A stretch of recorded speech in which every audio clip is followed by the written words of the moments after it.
পাকিস্তানের প্রেসিডেন্ট আসিফ আলী জারদারি বলেছেন, চীন পাকিস্তান অর্থনৈতিক করিডোর সিপিইসি এর অব্যাহত উন্নয়ন দুই দেশের মধ্যে দ্বিপাক্ষীয় যোগাযোগ বাড়াবে এবং ভবিষ্যৎ প্রজন্মের জন্য উপকার বয়ে আনবে।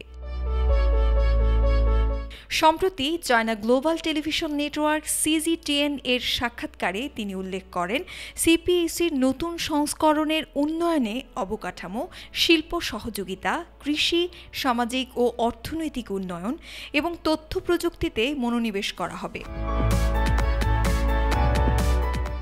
2013 সালে বেল্ট অ্যান্ড রোড ইনিশিয়েটিভের মুখ্য প্রকল্প হিসেবে শুরু হওয়া সিপিইসি বছরের পর বছর ধরে বাস্তবায়িত হয়ে আসছে।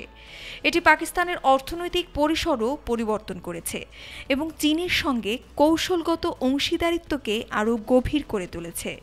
জারদারি বলেন, গোয়াদার একসময় শান্ত একটি জেলে শহর ছিল। আজ পাকিস্তানের সামুদ্রিক প্রবেশদ্বার হয়েছে সেই অঞ্চল। ভবিষ্যৎ প্রজন্ম এ বন্দরের জন্য চীনা ও পাকিস্তানি জনগণকে ধন্যবাদ জানাবে বলেও জানান তিনি।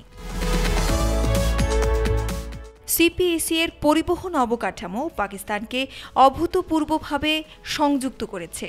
মোট 8টি বড় প্রকল্পের মাধ্যমে $670 কোটি বিনিয়োগে 888 কিলোমিটার আধুনিক মহাসড়ক ও মোটরওয়ে নির্মিত হয়েছে সেখানে।